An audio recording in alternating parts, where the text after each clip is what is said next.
Hello and welcome to a new video. Today we're going to take a look at the top 10 hidden buffs for the opening Great League. And those Pokemon didn't get a direct buff for like their moveset or anything like this, but because of the meta shift, the Pokemon are going to be a little bit more common. Those Pokemon are going to have a little bit more play. So let's move right into it. I don't really want to make the video too long. Of course, if you haven't subscribed yet and you appreciate those videos, feel free to do so. New season starts when you see this, most likely in like around 3 hours. So yeah, going to be interesting. We're going to not really have the craziest shifts, but let's move on to the Pokemon that I think going to be better. First off, Vigoroth. Vigoroth is going to have a little bit of a better time this time around, I think, because Pokemon like Empoleon, where counter super effective, got buffed. We have Feraligatr, which is most likely going to be very, very common, which is going to have Shadow Claw, which is going to be double resisted. Lickitung is going to take on the meta, like going to be even more common. Whiscash is still going to be common, going to be neutral. We have Mantine, which is going to be one of the Pokemon later on as well, which I'm going to talk about, is going to be better, as well as Charjabug, which is going to get hit by the Rock Slide. You don't really want to have the Brick Break buff, which this Pokemon also would have, but it's still going to be a solid Pokemon to pick. We're going to have Fire type Pokemon, of course, it's going to be a little bit of an issue. I would imagine that Annihilate still going to be one of the most common Pokemon, so definitely keep this in mind. Moving on to the next Pokemon, Whimiscott. Is a Pokemon that most likely gonna get a little bit better as well. Generally, the meta going to shift more towards water type Pokemon in general as well. So for the Pokemon that are going to be a little bit worse, basically everything that's going to be very weak against water type Pokemon, I would imagine that Pokemon like Gligar are going to be a little bit worse, not like crazy, because Gligar still does a lot of damage with like Wing Attack plus Aerial Ace, great combination, so it's going to still be viable. But like Pokemon like Talonflame, Skeledirge, those Pokemon are going to be not as common anymore. And so while Whimsicott is going to be walled by any kind of Steel or Fire type Pokemon, the amount of Water type and Dragon type Pokemon that are going to be really here going to be crazy, and that's going to be great for Whimsicott. Same goes for the Flying type Pokemon. Still think that the Fairy Wind moveset is going to be the best one, because you're going to get to the Grass type moves a little bit faster. You could even argue of going for Seed Bomb, I think. Not Energy Ball. Is it Energy Ball? No, I think it's actually Grass Knot. Grass Knot is going to be a little bit better to one-shot Pokemon like a Feraligatr. I don't know if a Seed Bomb would do the trick there, but definitely one of the Pokemon that I would imagine going to be a little bit better this season. Number 3, we're going to have a Mantine. Mantine is going to have a great time here as well, because something like the Feraligatr are going to be something they can beat. It's not going to be the most beautiful matchup, but it's still going to be a positive matchup for you. There's still going to be a lot of the Whiscash around, which is going to be very good for you. Pokemon like also the Gallade, which I didn't have on here, is going to be a good matchup for Mantine. There are going to be quite a few more Flying type Pokemon, so I would imagine that Mantine is going to increase in usage as well. Going to be a little bit more tough for of course, those Electric type Pokemon that are going to be a very decent as well against you. But Bastion, for example, which I have here as well, is most likely going to decrease in rating again, as it's a Pokemon that's going to be weak to Water type Pokemon, and it doesn't really appreciate either Empoleon or Gallade or the new, what's called the Feraligatr. So basically, the Bastion is going to be weak against all the 3 mainly buffed Pokemon, so it's going to be a little bit of a tough one for the Bastion users out here. But yeah, definitely going to be a solid Pokemon, the Mantine here. Next one, number 4, we're going to have here the Poliwrath, and Poliwrath is going to be a very solid Pokemon still. Maybe not as great as others, but the cool thing about Poliwrath is just going to be able to beat 2 out of the 3 mainly buffed Pokemon, or like if you put Goodra in there as well, you have 3 out of 4. You have Icy Wind, which is going to be great for the current meta, because they're going to be more Dragon type Pokemon. You're still going to have something like Lickitung, which I didn't even put in here as well, which you're going to be able to beat. Vigoroth, which you're going to be able to beat. There are like so many Pokemon where this thing is going to be very neutral, or like very, very solid, and I would imagine that Poliwrath going to have a little bit of an, better time again, which was already a thing before, but you still have a little bit more targets as well this season, which is going to be wild. Poliwrath is just really great at beating other water type Pokemon, which makes it a really solid pick here, as you resist the water type damage. And even against Empoleon, you can just farm it down, which is kind of mad, so it's not going to be the best for that. Again, like Electric type Pokemon, something like a Cresselia, which is also one of the Pokemon that are going to be a little bit better, or the Mantine going to be a little bit tricky. But let's move on to pick number 5.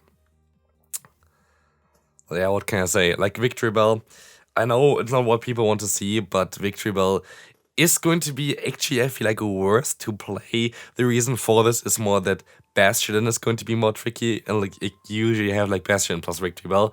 But Victreebel itself, if you just look at this thing basically beats 90% of the meta. It is kind of mad, like, unless you're gonna get it aligned against something like a Skarmory, which Skarmory can also have a little bit more of a trickier time this season, I feel like, as well, because water types are not that great for it, because Steel Ring is going to be resisted by those new Pokemon. Still, Victreebel going to have, like, such a great great run against, like, the other Pokemon here. You can just farm down Empoleon in the one-shield scenario. You need a shield, because like 0 shields you're gonna lose, but 1 shields you're going to be able to just farm them down. You're going to be able to farm down half of the meta, because half of the meta currently are water types, so Victreebel is most likely the best grass type Pokemon to run, sadly, but yeah, also against the fighting type Pokemon is going to be great, so I would imagine that Victreebel is not gonna go anywhere. Maybe we see some different team comps though to kinda, yeah, maybe have a little bit of different kind of coverage to each other, because like Bastion feels like a little bit tricky to play right now, but Victreebel still one of the best Pokemon to use in the current meta. Next one, we're going to have here the Lanturn. Lanturn is going to be also a little bit better again. Didn't get nerfed with like Spark, which I feel like could have been something that they could have done. But again, water type Pokemon going to increase, Mantine going to increase, Pelipper most likely also gonna increase here, which I didn't have in this video. But again, you're going to beat 2 out of the 3 main meta Pokemon, which I always say like 3 main meta Pokemon for me is Feraligatr, the Empoleon, as well as the Gallade. Those are the highest ranked ones on PvPoke. So you're going to be able to have a better time against those. And Lanturn itself will not go away. Like, there are so many water types again where it's going to be definitely something there where Lanturn going to appreciate it. So let's move right on to the next one. What I have to say, Lickitung is going to be even better. Like, if you look on PvPoke and go into the one-shield scenario for Lickitung, you win, I think, like, you win 31 matchups and you lose, like, 13, which is, like, mad. It's, like, a 69, a very nice win rate as well in the one-shield scenario, and it's just mad. I didn't put that much on the left side because, you know, Lickitung is just so neutral against everything. This Pokemon is basically, like, it's going to be on every team for any kind of play Pokemon format, like, you know it already. It already is the case, but also for the current meta. It's a little bit tricky against Empoleon, but it's kind of neutral actually. I think you win the 0 shields, but against the Feraligatr, you double resist the fast move. Going to be even better for this thing. A lot of the weaknesses that it has as well, like, I don't know, like fighting type Pokemon. Yes, Cross Chop got buffed, but like, does it really matter too much? I would imagine that Lickitung is going to be even more common, going to be able to beat something like a Cresselia, going to be able to beat something like a Whiscash, which you're gonna take a look now at the next slide as well.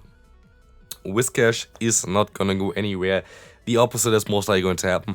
Whiscash is still, if not, like, it's most likely going to be better next season, like what I say as well. Like, you're going to have more Pokemon they can beat. Empoleon, you're going to completely destroy Empoleon with Whiscash, which is one of the main reasons also why this thing is going to be buffed. Yes, can be a little bit tricky against, like, Goodra, because you have, like, Power Whip on this, but even Goodra is going to still be manageable, as you can two-shot, I think, with, like, Mud Bomb as well, especially if you have, like, Shadow variant of Whiscash.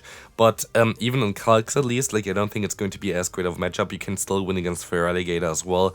This Pokemon is not going to go anywhere. Whiscash is most likely going to be even more common these days as well. It's kind of mad. But yeah, Whiscash, Lickitung, Skarmory most likely still going to be there just to support the Whiscash. It's just going to be still so broken. And I don't really like it, I have to say, but I really wish that they nerfed Scald, but they didn't. So Whiscash is going to be here to stay. But let's move on to the next one. Next one coming up going to be Cresselia. Cresselia is now #1 in PvPoke, which is kinda mad, but if 90% of the meta are grass-type water-type Pokemon, you have grass-type coverage on a Pokemon that beats also all the fighting-type Pokemon, it's kinda clear that Cresselia is going to be that high up. One of the best bulky Pokemon in general. This thing is just insane. Like, literally, I would imagine that we're going to face this Pokemon all the time. Thing is as well with this thing is we recently had it available in a quest, and so basically everybody who did the quest, which is like most people that play PvP, are going to have access to this Pokemon now, and nobody really has to hide it anymore, and it's the rank 1 Pokemon in the Great League right now, so yeah. Cresselia here to stay, here to be even more common. Like, it wasn't actually that common last season, but I think it's going to be even crazier as more water type arrived.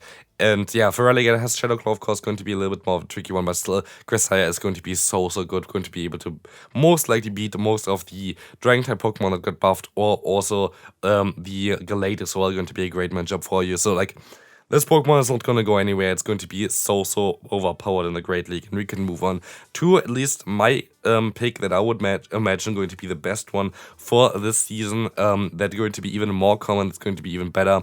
It's going to be Charjabug. Charjabug is going to be most likely even better because neutral matchup against Lickitung, positive matchup against the Cresselia, positive matchup against most of the water type Pokemon. Ground typing is going to suffer a little bit because of the water type buff. Rock typing going to suffer a little bit because of the water type buff. Speaking of something like Bastion going to be more difficult to play. You're still going to have neutral play against Pokemon like even a Whiscash or something like the Goodra, which should be really warding you, but you're still going to get to like 2 X's against them and do a ton of damage and maybe force a shield. Empoleon got buffed, going to be an easy matchup for Charjabug. The Feraligatr got buffed, going to be a decent matchup for Charjabug. Like literally, Glade got buffed, Glade going to not hit this Pokemon at all. Like Close Combat is going to be resisted, Leaf is going to be resisted. I would imagine that Charjabug going to really take over the season. This Pokemon has so much potential, it's like so neutral, it was already so great last season. And like there are so many points right now where I see that Charjabug is going to be one of the main Pokemon that you can look out for and play for the new season. And this is going to be all it for this video. I hope you enjoyed. If you did, feel free to leave a like. And I see you later for some gameplay with most likely the Shadow variant of Feraligatr. So I see you soon. Bye bye.